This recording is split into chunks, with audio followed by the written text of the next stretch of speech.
rwimbitse ubushuti nyabwo n'inkuru zishimangira indangagaciro z'ubuzima. Ntidushobora kwirengagiza izina Sharukani, umwami wa sinema ya Bollywood. Uyu mugabo wavukiye mu buzima busanzwe yagize ku rwego rwo hejuru kubera impano ye, umuhate n'ubushobozi bwo kwerekana amarangamutima mu buryo bukora ku mitima ya benshi. Reka twibutse urugendo rwe rwihariye n'uburyo yahindutse icyitegererezo ku isi yose. Ndi kwihanganira Response ngwaye ikaze mu kiganiro cya none. Nanone kandi ngwaye ikaze kuri YouTube channel yacu. Turatangiye.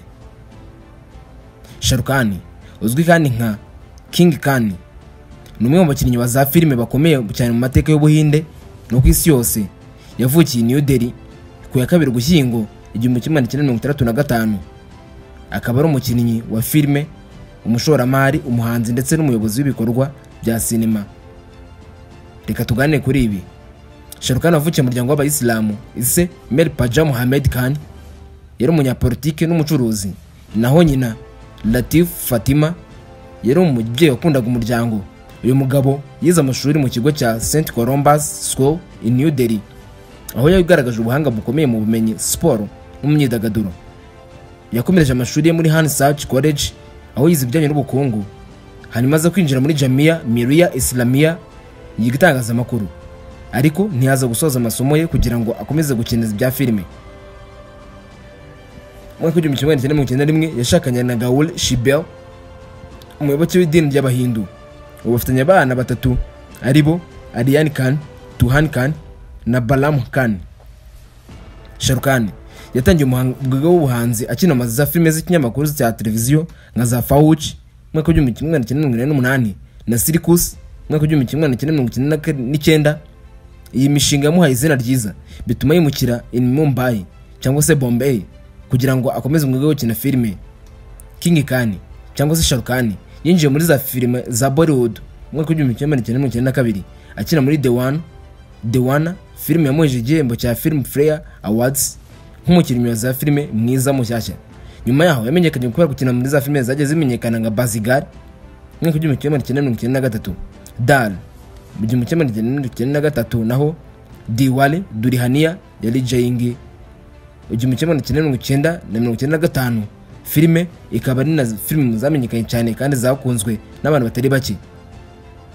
Dil to Bagali Han mu 1997, Kuchi Kuchi Hota Hai mu 1998, Devadas 2002, Sheni ya Dispraise ndetse n'izindi nyinshi. Patan 2023. Sharukani ni nyiri sosiyete yitwa Red Chillies, iwe n'umugore we entertainment ikora filime n'ibikorwa bya tekinike. Uyu mugabo kandi yahawe ibihembo 180 birimo Filmfare Awards 14. Yanakuriwe ingofero n'ibinyamakuru byinshi bijye birenze ku isi nk'umwami wa Bollywood. Nyamara kandi ibi ni bimwe mu byo Sharukani azwiho cyane. Azwiho ubukire bukabije. Mu myaka myinshi Sharukani yagiye agaragara mu rutonde rw'abakinnyi b'abaherwe ku isi. Yashimiwe cyane kubera ibikorwa byo gufasha abatishoboye n'umuryango we. Sharukani kandi azwiho kugira igikundiro gikomeye mu Buhinde no ku isi yose, harimo ibihugu by'Abarabu, byo muri Afurika ndetse n'ibyo mu burengerazuba bw'isi. Muri iki gihe Sharukani akomeje kugenda bikitegerezo muri sinema kandi akora ibikorwa byinshi mu guhuza uruganda rwa Bollywood ndetse n'iseko mpuzamahanga. Sharukani yisanze mu mwuga wa sinema biturutse ku gukunda gukina n'ubutumwa ashaka gutambutsa mu buzima bwe. Yagize urugendo rukomeye rutari rworoshye rugaragaza ubushake n'ubuhanga, dore uko byamugendekeye ngo yisanga aha hantu. Ati gute noneho? Ndakwibutsa gukora subscribe, share, like na comment. Sharukani yatangiye agaragaza impano yo gukina akiri muto cyane, akina mu makinamico mu ishuri ryisumbuye rya St Columbus School in New Delhi. Sharukani yanitwaraga neza mu myigire ye, agakunda cyane kwitabira ibitaramo n'amakinamico y'umuryango wa Theatre Action Group cyangwa se TAG in New Delhi, aho yigishwaga n'umuyobozi w'ikinamico w'umuhanga cyane ariwe Bell John. Ibi byatumye arushaho gukunda gukina no kumva ko afite impano idasanzwe yo gushyira mu bikorwa amarangamutima y'abakinnyi ba za filime bakina. Nyuma yo gusoza amashuri, Sharukani yinjiye mu buhanzi bwa televiziyo muri seri nka Fauch mu 1988. Yakinnye nk'umusirikare witwa Lieutenant Abhiman Rai, igikorwa cyamujije izina rikomeye. Icya kabiri, Circus yo mu mwaka wa 1999 yakinnye muri nkuru y'ubuzima bwo mu bitaramo bya Cirque aya mashusho ya televiziyo yamuheje igikundiro gikomeye cyane muri New Delhi no mu bice byindi by'Ubuhinde. Naho mu mwaka wa 1991 Shah Rukh Khan yahuye n'ibyago bikomeye cyane byo kubura ababyeyi bakiri umuto yakiri umwana mu gihe gito. Ibyatumye afata icyemezo gikomeye cyane cyo kwimuka agiye Mumbai cyangwa se Bombay kugira ngo akore ibijyanye n'ubuhanzi bwo muri sinema, kuko yarabonye amahirwe yo gukorana n'abatunganya za filime bakomeye cyane.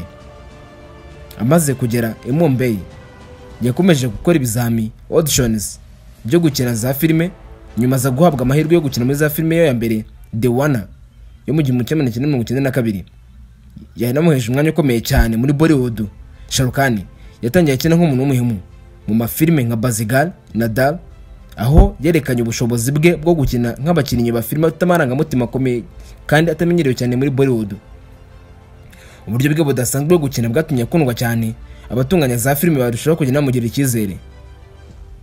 King Khan cyangwa se Shah Rukh Khan yahuye n'inzitizi zitandukanye mu rugendo rw'umwuga rwo mu buzima bwe, ariko ubwitange bwe, ubushake bwo gukomeza kumurika ku ntego no kwiyemeza kwe byamufashije gutsinda. Dore zimwe mu nzitizi zikomeye yagiye ahura nazo mu rugendo rwe. Inzitizi ya mbere, kubura ababyeyi akiri muto. Mu mwaka wa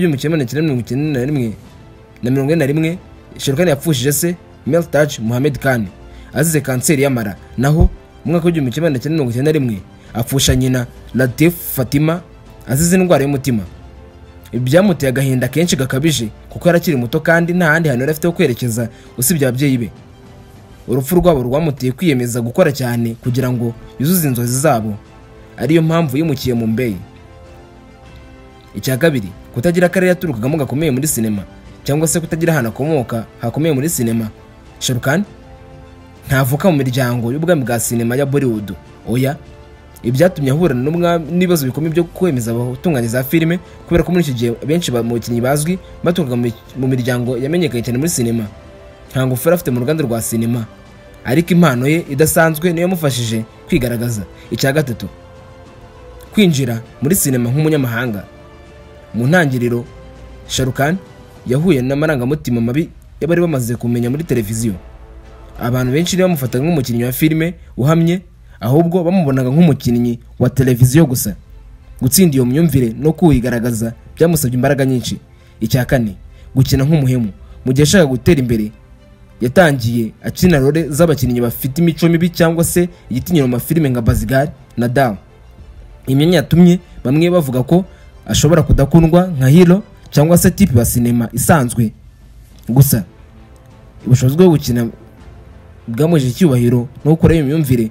Impamvu ya gatanu, impaka ku muryango we n'ubumwe bw'amadini. Ati gute none?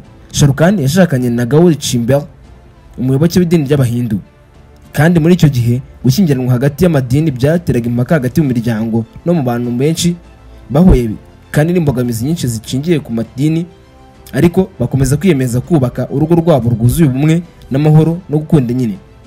Uyu mugabo kandi yabaye icyamamare kubera filime yagiye agaragaza ubuhanga bwe mu gukina filime, amarangamutima yakomeye ndetse n'ubutumwa yagiye atambutsa. Dore zimwe muri filime zatumye abicyamare cyane kurusha izindi. Ku mwanya wa mbere haraza zitwa Dewana y'umwaka wa 1992. Ni filime ya mbere muri Bollywood yakinnye nk'umusore ukunda umukobwa wapfushije umugabo we. Uru ruhare rwamuhesheje igihembo cya Film Fare Awards nk'umukinnyi mushya mwiza, maze atangira kugenda amenyekana muri Bollywood. Ya kabiri, Beta Bazigar yakinnye muri filime y'1993. Iyi filime yayikinnye nk'umuntu wihorera ku muryango wamuhemukiye. Uru ruhare rwamuhesheje gukina nk'umunyamahiri kandi w'umuhanga, bituma abantu benshi bamukunda, bituma n'icyo gihe nabona ko umukinnyi ukomeye. Ya gatatu, Dal y'umwaka wa 1993. Iyi filime yakinnye nk'umukunzi w'umusazi cyangwa se umuntu ukunda umuntu busazi, uhatira umukobwa kumukunda bubi na bwiza. Buryo yakinnyemo uru ruhare rwatumye abantu batangira kumufata nk'umukinnyi ushoboye kugaragaza amarangamutima akomeye cyane. Filime ya kane muzatumye amenyekana cyane kurusha izindi ni Dilwale Dulhaniya Le Jayenge. Abayizi murayizi, y'umwaka wa 1995. Iyi ni imwe muri filime zagiye zikundwa cyane mu mateka ya Bollywood.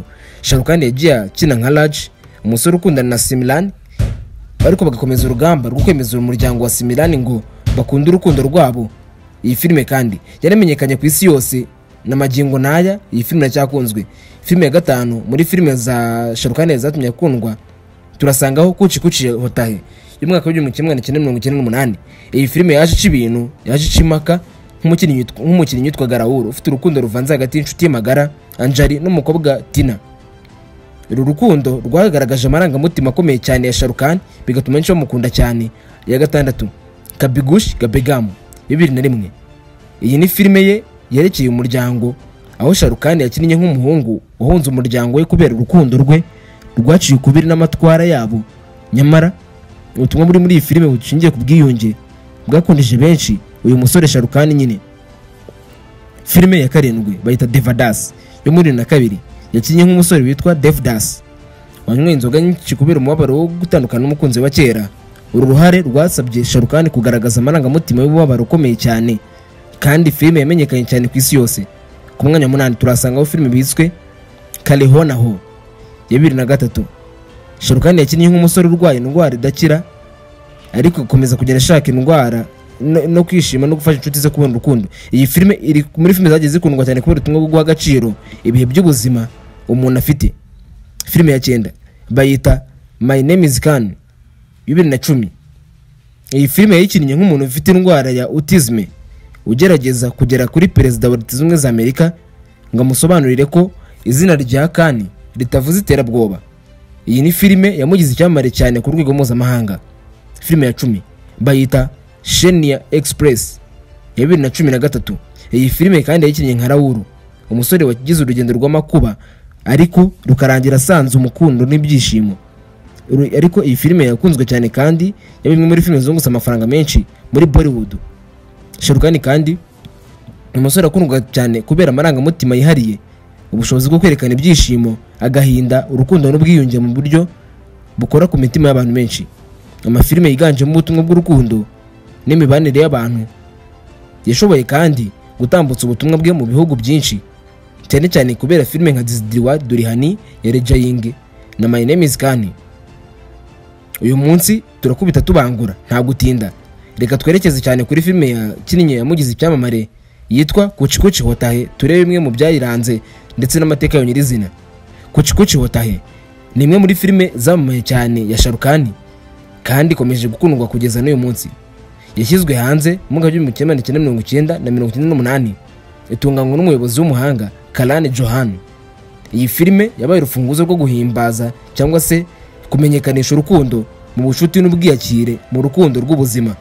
Inkuru ya Kuchi Kuchi Hotahe ishingiye ku rugendo rw'ubuzima bwa Raoul Khan cyangwa se Shahrukh, Anjali Sharma cyangwa se Kajol na Tina Malhotra Rani Mukherjee, aho umukobwa urukundo n'ubucuti n'amarangamutima bitandukanye bihuza imibereho yabo mu buryo busanzwe. Igice cya mbere, Raoul na Anjali ni inshuti magara ku ishuri. Anjali afite Raoul amarangamutima menshi y'urukundo rwihishe, ariko Raoul abifata nk'ubucuti busanzwe. Tina, umukobwa w'umuhanga kandi w'umunyamideli, aza kwinjira mu buzima bwa Raoul. Umukobwa aza kwinjira mu buzima bwa Raoul, birangira Raoul akundanye na Tina, naho Anjali asigana mu gahinda gakomeye agahitamo kuva ku ishuri. Mu gace ka kabiri, Tina aza gupfa maze kubyara umwana w'umukobwa witwa Anjali. Asiga asabye umukobwa we yazagerageza guhuza papa we Anjali n'inshuti magara. Imyaka 8, umwana wa Raoul Anjali muto atangira urugendo rwo gushakisha Anjali ukuri, inshuti ya se, inshuti magara, maze ibyo byahise bikagaruka, urukundo rw'ukuri rukongera rugahura. Abarebye iyi filime mwese mwibuka uko byagenze. Abakinnyi b'imena muri iyi filime harimo witwa Shahrukh ukina nka Raoul Khan, umusore w'umunyamico myiza ukunda kubaho mu buryo bworoheje ariko afite amarangamutima y'urukundo rw'ukuri. Kajol cyangwa se Anjali Sharma, inshuti magara ya Raoul ufite urukundo rwigaragariza mu bikorwa no mu buryo bwigaragariza bwo kubaho.